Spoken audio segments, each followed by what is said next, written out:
Don't ever let somebody tell you you can't do something. Listen and repeat. You'll excel at a lot of things, just not this. You will excel at a lot of things, just not this. Excel at a lot of things is a common expression, means that someone has many talents. Example, my sister excels at a lot of things like sports, cooking, and playing music. So I don't want you out here shooting this ball around all day and night, all right? All right. I don't want you shooting this ball around all day and night, all right? Shooting can actually mean a few different things.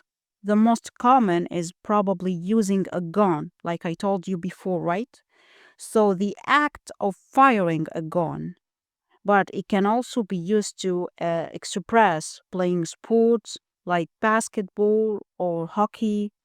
So, example, I told my son, please stop shooting the ball all day. Don't ever let somebody tell you you can't do something. Don't ever let somebody tell you you can't do some. Not even me.